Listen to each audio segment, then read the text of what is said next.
Okay, सो हम लोगों ने बेटा लास्ट क्लास में जो बात की थी उसी से बात को आगे कंटिन्यू करेंगे। हम लोगों ने बात की थी कि किस तरीके से जो है वो हम लोग कंप्यूटर के अंदर हम लोग जो है वो मतलब पाइथन की जब हम बात कर रहे हैं तो पाइथन में किस तरीके से हम प्रोग्राम को लिखते हैं, ठीक है जी। और पाइथन में हमने लास्ट जो टॉपिक जो डिस्कस किया है बेटा वो हमने डिस्कस किया है व्हाइल लूप, यानी फॉर लूप और व्हाइल लूप हमने जो है वो डिस्कस कर लिया है। अब जो हमारी आज की क्लास में डिस्कशन है, अच्छा जो मैं आपको फाइल बोल रहा हूँ बेटा वो फाइल आप चाहे तो अपने पास ओपन कर लीजिएगा। मैंने आप लोगों के साथ शेयर भी की हुई है ऑलरेडी। जो प्लेलिस्ट है उसके आप डिस्क्रिप्शन में जाएं, वहां पर पाइथन का एक डॉक्यूमेंट अपलोड है ऑलरेडी। वहां से बेटा वो आप चीजें कवर कर लें, ठीक है। यानी कि एज अ नोट्स आप कह सकते हैं कि वहां से आप उसे पढ़ लेंगे तो आपके लिए काफी हेल्प हो जाएगी इंशाल्लाह। Now let's talk about functions, ठीक है। अच्छा देखें, already as I can assume कि जितने भी स्टूडेंट्स यहाँ पे वीडियोस देख रहे हैं, ठीक है, जो क्लास हमारी ले रहे हैं, उन सब ने एएस ऑलरेडी किया हुआ, ठीक है। तो एएस के अंदर हम एक टॉपिक पढ़ते हैं जिसको हम नाम दे देते हैं प्रोसीजर फंक्शंस का, ठीक है। So the most second most important topic जो कि प्रोग्रामिंग के अंदर आता है, ठीक है। और इसके बगैर बहुत सारी चीजें ऐसी हैं जो कि कंप्लीट नहीं हो सकती, ठीक है। तो इसीलिए ये टॉपिक जो है वो पढ़ना जरूरी है। तो आज की क्लास में हमारे पास जो टॉपिक्स हैं वो हैं, दो टॉपिक्स हैं, यानी वैसे देखा जाए ओवरऑल तो दोनों को कंबाइनली हम अंडरस्टैंड करते हैं। लेकिन अगर मैं इसकी एग्जांपल आपको अलग अलग दूंगा तो हमारे लिए ये दो मेजर टॉपिक्स बन जाते हैं, जिसमें एक कहलाता है procedure. Just give me a minute, ये चल क्यों नहीं रहा? चल गया। एक कहलाता है विच इज कॉल्ड प्रोसीजर, और दूसरा बेटा कहलाता है फंक्शन।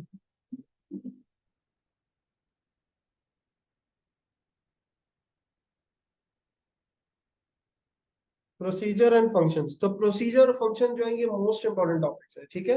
प्रोसीजर फंक्शंस की क्यों बात कर रहे हैं बेटा? प्रोसीजर फंक्शन की बात हम इसलिए कर रहे हैं बिकॉज जब भी आपको कोई काम दिया जाएगा, कोई स्पेसिफिक ऑटोमेशन वाला काम, कि आप एक दफा कोई चीज डिफाइन करो, बार बार उसको इस्तेमाल करो, तब हम बात कर रहे होते हैं प्रोसीजर और फंक्शन, ठीक है। तो प्रोसीजर फंक्शन जो है ये बहुत इंपॉर्टेंट टॉपिक है, ठीक है।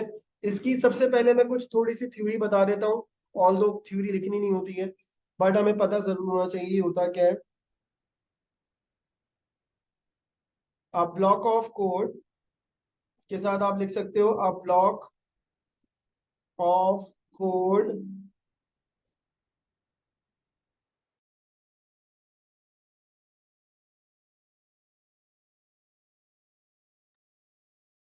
A block of code which only runs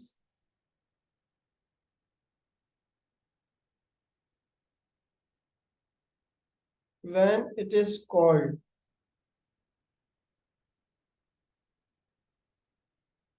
ये क्या है बेटा हमारे पास? ये हमारे पास कहलाते हैं block of code. Block of code क्या होते हैं? आप कह सकते हो कि एक सेट ऑफ लाइंस है, सेट ऑफ कोड है हमारे पास, सेट ऑफ इंस्ट्रक्शंस लिखी हुई हैं, और उसको ब्लॉक आप बोल रहे हो, और जब आप चाहो उन तमाम इंस्ट्रक्शंस को क्या कर सकते हो, यूज कर सकते हो, ठीक है। सो ये प्रोसीजर, ये फंक्शन जो होते हैं ये क्या होते हैं बेटा? ब्लॉक ऑफ कोड होते हैं, जो कि रन कब होते हैं? जब आप इन्हें कॉल कर रहे होते हो, ठीक है। It is a most important thing, और इसको आप मल्टीपल टाइम जो है वो कॉल कर सकते हो। इससे फायदा ये होगा कि आपको अगर कोई एक एक्शन परफॉर्म करना है, ठीक है। जैसे मिसाल के तौर पे मैं एग्जांपल दे रहा हूँ कि लेट सपोज हम जो है वो एक एग्जांपल ले लेते हैं कि हम कैलकुलेट करें स्क्वायर रूट, ठीक है। लेट सपोज हम स्क्वायर रूट का एक प्रोग्राम लिख रहे हैं। अब स्क्वायर रूट के प्रोग्राम के अंदर line number one, line number two, let suppose line number three, five, four, five, six, seven, eight, nine, ten तक जा रही है, ठीक है। अज्यूम कर ले आप, एट, नाइन और टेन तक जा रही है। तो ये 10 लाइन से जो क्या कर रहा है, स्क्वायर रूट कैलकुलेट कर रहा है। अब अगर अज्यूम करो ये स्क्वायर रूट एक स्पेसिफिक क्या है, एक स्पेसिफिक टास्क है हमारे पास। अब अगेन जरूरत हमें एक प्रोग्राम बनाना है जिसके अंदर मुझे 3-4 जगह पे स्क्वायर रूट कैलकुलेट करना है। तो अब वो 3-4 जगह पर मुझे स्क्वायर रूट कैलकुलेट करना है, तो अब या तो मैं ये पूरी 10 लाइनें 3-4 दफा लिखूंगा अपने प्रोग्राम के अंदर, एक तरीका ये है। लेकिन अगर मैं 3 दफा भी लिखूंगा तो ये कितनी लाइंस हो जाएंगी? ये 10 × 3 ये हो जाएगा हमारे पास 30 लाइन्स हो जाएगी। इससे बेहतर क्या है कि हम क्या बना लें, प्रोसीजर या फंक्शन। ये समझ लो कि ये एक शॉर्टकट मेथड कहलाता है, या आप कह सकते हो कि ये ट्रिक होती है जो कि आपके कोड में नंबर ऑफ लाइंस को कम कर देता है। आप क्या करो, आप इन दोनों, इस 10 की 10 लाइनों का क्या बना लो, प्रोसीजर बना लो या फंक्शन बना लो, ठीक है। और आप इनको क्या करते रहो, कॉल करते रहो। कॉल कितनी बार कर लो, कॉल जो है वो 3 टाइम कर लो। तो आप 3 बार कॉल करोगे तो 3 बार ये स्क्वायर रूट कैलकुलेट कर लेगा, और जब आप चाहें जब आप इसे इस्तेमाल करें। आपका सवाल होगा सर इसमें लूप भी तो चल सकता है। बेटा लूप एक दफा स्टार्ट होगा तो पूरा कंप्लीट होकर कहानी खत्म, फिर दोबारा के लिए दोबारा आपको कोड लिखना पड़ेगा। स्क्वायर रूट का ये जो फंक्शन प्रोसीजर है उसमें होगा ये कि आप डिफाइन एक बार करोगे, यूज आप कहीं पे भी कर सकते हो। एक दफा स्क्वायर रूट आपको कैलकुलेट करना है टॉप पे, एक दो 10-12 लाइनों के बाद आपको दूसरी दफा कॉल करना है, फिर आपको 10-12 लाइनों के बाद दोबारा आपको स्क्वायर रूट कैलकुलेट करना है। So that's how you can call the things. सही है। तो प्रोसीजर और फंक्शन जो है ये बेसिकली हमारे पास ब्लॉक ऑफ कोड कहलाते हैं, जिनको आप क्या कर रहे होते हो, इनको आप जो है वो कॉल करते हो जब चाहो, जब आप इसे इस्तेमाल कर लो। अगर आप इसको कंसीडर कर रहे हो लूप से, तो लूप में होता ही है कि एक दफा स्टार्ट होता है तो फिर खत्म होने के बाद दोबारा आपको चलाने के लिए दोबारा से कोड लिखना पड़ता है।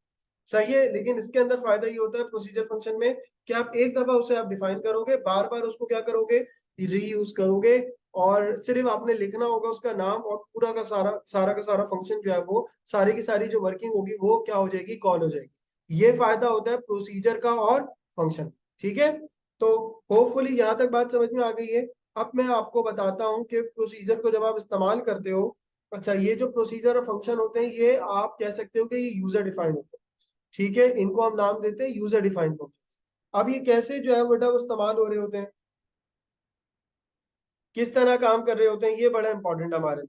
तो जब भी आप फंक्शन की बात करते हो, ठीक है, तो दो चीजें इसके अंदर आ जाती हैं।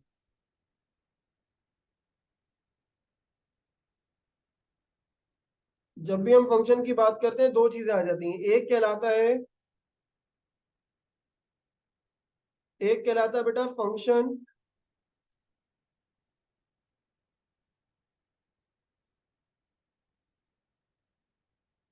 डिक्लेरेशन, और एक कॉन्सेप्ट कहलाता है फंक्शन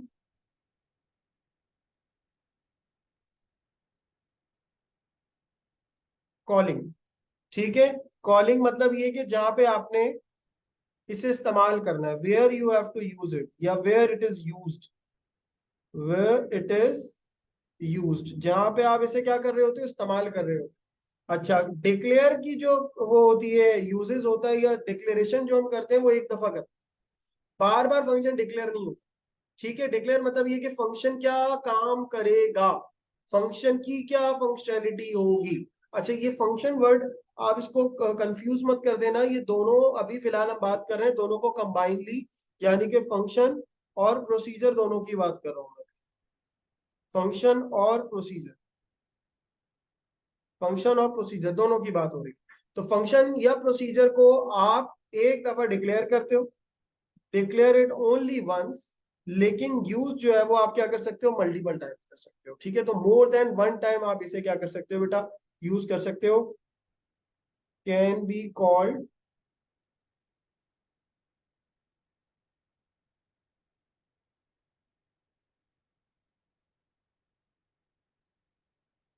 मल्टीपल टाइम्स। ठीक हो गई बेटा बात यहाँ तक। तो ये पॉइंट आपको जो है वो बड़ा क्लियर पता होना चाहिए। अब मैं आपको इसका क्रिएट करने का तरीका बताता हूँ, क्योंकि अभी हम बेसिक बात कर रहे हैं, स्टार्टिंग बात कर रहे हैं, तो अभी मैं आपको डायरेक्टली कोई हाई फाई प्रोग्राम नहीं बना के फंक्शन बना के दिखा रहा, बट ऑल दो आता है। बबल सॉर्ट आपने एएस के अंदर पढ़ा होगा, लीनियर सर्च आपने पढ़ा होगा, तो वो पूरा पूरा प्रोसीजर कहता है कि लीनियर सर्च का प्रोसीजर बना के दिखाओ, फंक्शन बना के दिखाओ। तो वो हम उसके ऊपर बात करेंगे। लेकिन अभी हम बात कर रहे हैं सिंपल कॉन्सेप्ट की, कि कैसे आप सिंपल फंक्शन बनाते हो और कैसे आप उसे मल्टीपल टाइम्स कॉल करते हो। ठीक है। तो सबसे पहले बेटा जो हमारे पास कॉन्सेप्ट आ रहा है वो ये आ रहा है कि फंक्शन को आप डिफाइन कैसे करें। ठीक है। आप इसे कह सकते हो फंक्शन क्रिएशन। अब इसके अंदर आप सबसे पहले मैं क्वेश्चन लिख रहा हूं कि आप एक फंक्शन लिखें जो क्या करेगा, जो कि आपका नाम क्लास सेक्शन को प्रिंट करेगा। ठीक है। Right Python code,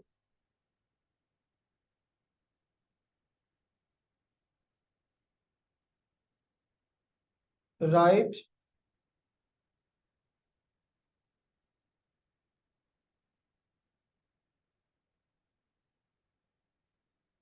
Python code that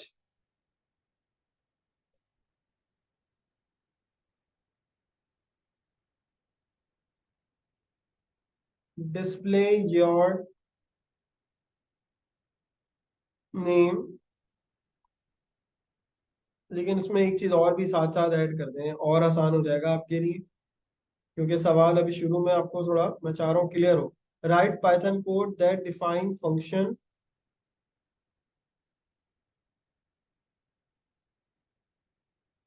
name std data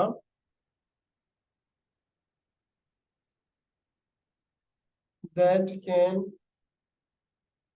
print student name, class, section and teacher name. ठीक है, तो ये अब मैंने चार चीजें जो है वो मैंने यहाँ प्रिंट करने के लिए बोली। यानी कि करना क्या है, एक पाइथन का कोड लिखना है, तो सवाल को बड़ा क्लियरली आपने अंडरस्टैंड करना है।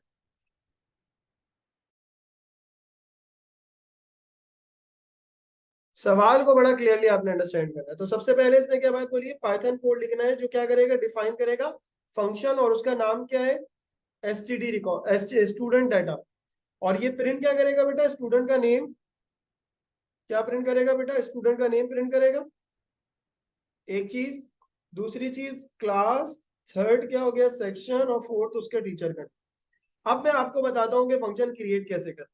जब भी आप फंक्शन क्रिएट करने की बात कर रहे हो, ठीक है, फंक्शन क्रिएशन की ही बात चल रही है, हेडिंग यहाँ डली हुई है, तो आप यहाँ क्या लिखते हो पाइथन के अंदर, देखो सूडो कोड के साथ इसको मिक्स मत कर देना। सूडो कोड में बिल्कुल पढ़ा है आपने, लेकिन सूडो कोड में हम फंक्शन लिखते हैं, पूरा लिखते हैं, नाम होता है फंक्शन, लिखा जाता है फंक्शन, ठीक है, और उसके बाद फंक्शन का नाम आता है।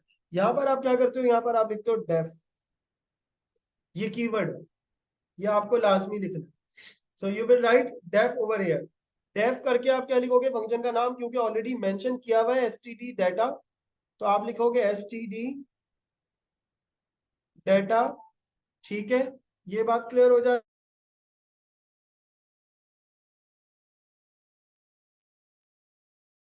ओके, तो एसटीडी डाटा आ गया बेटा, उसके बाद आपको ये हो गया फंक्शन की डेफिनेशन, सॉरी उसका स्टार्टिंग डेफिनेशन, ठीक है। तो फंक्शन स्टूडेंट नेम डेफ करके आपने क्या लिखा, स्टूडेंट डाटा, और उसके बाद आपने स्मॉल ब्रैकेट्स बनाया, और उसके बाद ये लिख दिया कॉलन्स लिख दिया, ठीक हो गई बात। फिर आपने अगेन यहाँ स्पेस देना है, यहाँ पर इंडेंटेशन का भाई ख्याल रखना होता है, ये बहुत जरूरी चीज है। जब आप यहाँ पे कर्सर रख के एंटर करोगे ना, तो वो ऑटोमेटिकली अपनी सही लाइन पे आ जाए। अब करना क्या है, फंक्शन प्रिंट करेगा क्या भाई, स्टूडेंट का नेम। तो प्रिंट करने के लिए आप यहाँ लिखेंगे प्रिंट, चले आप अज्यूम कर लें, यहाँ पे हम एक टीचर का नेम ले लेते हैं मोहम्मद, सॉरी स्टूडेंट का नाम ले लेते हैं यहाँ पे मोहम्मद अहमद, ठीक है। फिर दूसरा क्या है, क्लास, तो हम यहाँ पे प्रिंट कर देते हैं लेट सपोज क्लास A2, ठीक है। फिर वो पूछ रहा है सेक्शन, तो सेक्शन क्या है भाई, सेक्शन लेट सपोज आप कह दीजिए N, और फिर उसके बाद वो आपसे क्या कह रहा है, क्या प्रिंट कर दें भाई, टीचर नेम, तो लेट सपोज मैं कह देता हूँ भाई M, ठीक है। अब ये जो सारी चीजें आपने लिखी हैं, ये खुद कॉल नहीं होगी। जब मैं आपको अभी चला के भी कोड दिखा दूंगा नेक्स्ट वीडियो के अंदर, तो आप उसमें देखेंगे कि यहाँ पे ये मैंने जो लिखा है ये डायरेक्टली नहीं चल जाएगा कोड, ये लिख जरूर दिया है। चलेगा कब, जब मैं फंक्शन को या प्रोसीजर को कॉल करूँ। ये चीज बड़ी इंपॉर्टेंट है, यहाँ स्टूडेंट कंफ्यूज करते हैं, सर ये तो चल ही नहीं रहा। बेटा कॉल करोगे तो चलेगा ना। सबसे पहले डेफिनेशन क्या लिखवाई है मैंने, a block of code which runs only when it is called. तो ये बेसिकली चलेगा ही जब जब आप इसको क्या करोगे, कॉल करो, ठीक है। तो यहां पर आपने क्या कर दिया, फंक्शन क्रिएशन कर ली, फंक्शन डेफिनेशन कर ली। अब आपने क्या करना है, फंक्शन को कॉल करना है।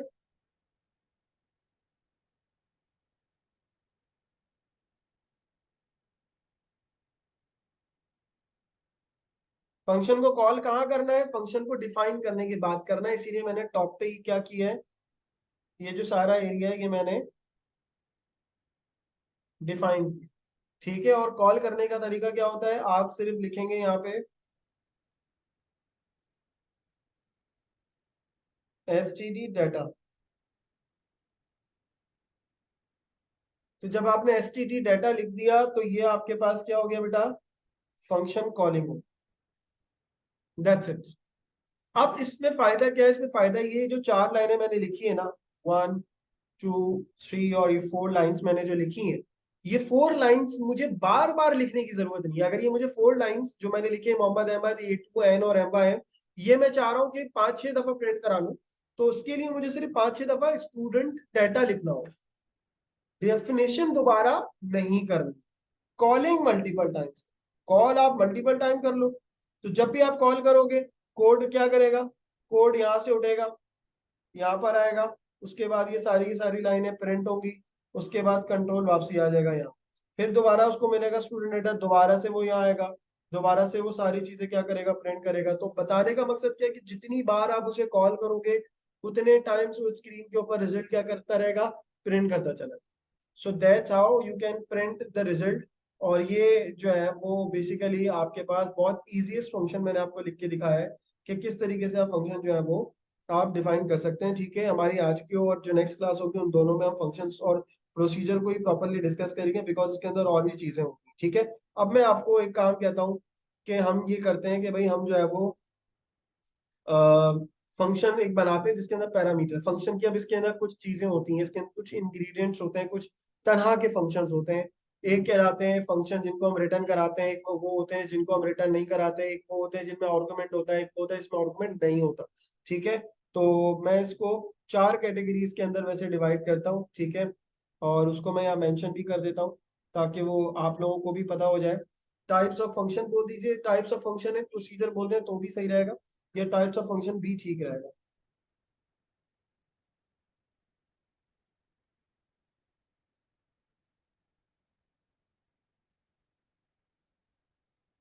एक कैटेगरी होती है जिसमें हम कहते हैं no return and no arguments. दूसरी कैटेगरी है नो रिटर्न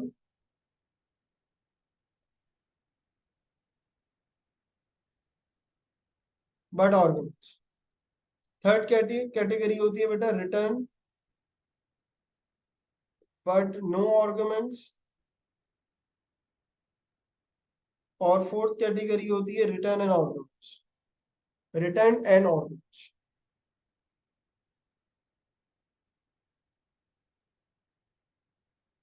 ठीक है, तो उस बेस के ऊपर आप ये कह सकते हो कि मैं 4 तरह के फंक्शंस जो है वो बना सकता हूँ। इन 4 तरह के, ये अलग अलग बताने का मकसद, ये बुक में इस तरह से मेंशन नहीं होता, ये मेरा पढ़ाने का तरीका है।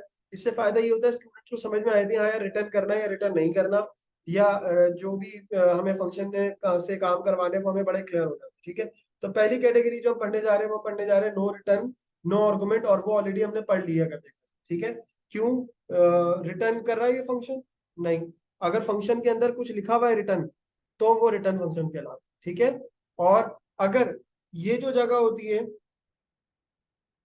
ये जो जगह होती है, इस जगह को हम नाम दे देते हैं आर्गुमेंट, साथ साथ आप इन्हें क्या नाम देते हो, पैरामीटर्स। तो समटाइम ऐसा होता है कि फंक्शन के अंदर पैरामीटर्स आर्गुमेंट होते हैं और समटाइम नहीं होते, लेकिन उसकी पहचान क्या होती है कि ये जो स्मॉल ब्रैकेट बने हुए हैं ये बंद होंगे, अगर इसका मतलब यहाँ कुछ नहीं लिखा हुआ तो उसका मतलब नो आर्गुमेंट नो पैरामीटर वाला फंक्शन। लेकिन अगर इसके अंदर कुछ लिखा हुआ होगा तो उसका मतलब ये कि आर्गुमेंट वाला फंक्शन है। ठीक है, तो अभी हमने जो बात की है किस कैटेगरी की बात की है, पहली वाली कैटेगरी को हमने बात कर लिया, क्योंकि इसके अंदर कोई रिटर्न चीज नहीं लिखी हुई, और यहाँ पे कोई भी जो है वो हमने आर्गुमेंट भी नहीं दिया है। कैसे पता चल रहा है, क्योंकि ये ब्रैकेट जो है वो हमारा खाली। ठीक है, तो इसका मतलब ये कि नो आर्गुमेंट वाला फंक्शन है ये। तो पहली का टाइप मैंने आपको पढ़ा दी डायरेक्टली, इनडायरेक्टली आप कह सकते हैं बगैर बताए। आपको डायरेक्ट मैंने एग्जांपल जो दी वो पहले वाले में यही दी है कि नो रिटर्न है नो। ओके बेटा, got it. Now next category जिसके अंदर रिटर्न नहीं है बट इसके अंदर आर्गुमेंट मौजूद है। ठीक है, इसके ऊपर जरा बात करते हैं, ये बड़ा अच्छा सवाल है। अच्छा, इसकी एक और पहचान भी होती है, चलो मैं वो आगे बता दूंगा, पहले हेडिंग डाल देता हूँ यहाँ पे।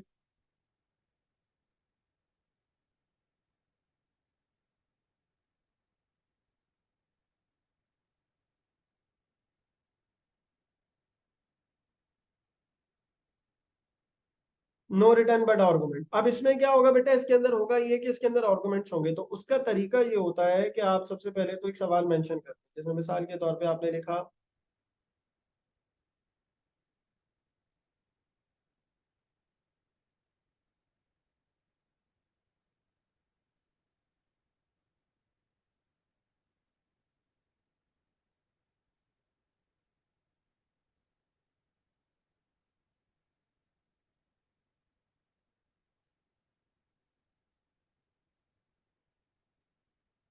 Right Python function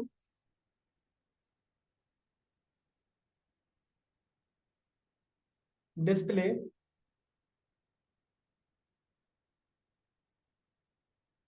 then accept name of a student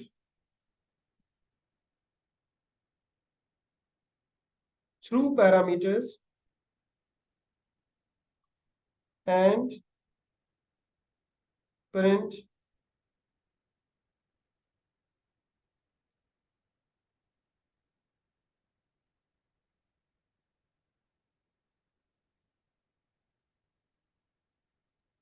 name in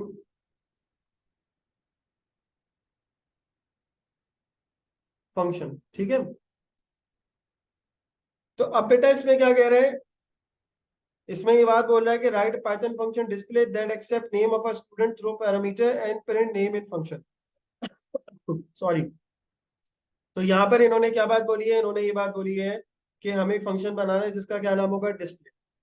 तो हम सबसे पहले क्या करेंगे, सबसे पहले डिस्प्ले प्रिंट कर लिखते हैं। फंक्शन डिफाइन करने का तरीका क्या बताया था, डेफ। फंक्शन का नाम क्या बताया था बेटा, डिस्प्ले। डिस्प्ले, अब यहाँ पर आपने कोई वेरिएबल डेफिनेटली रखना होगा क्योंकि पैरामीटर्स है यहाँ पे, तो आप क्या दीजिए, एस नेम।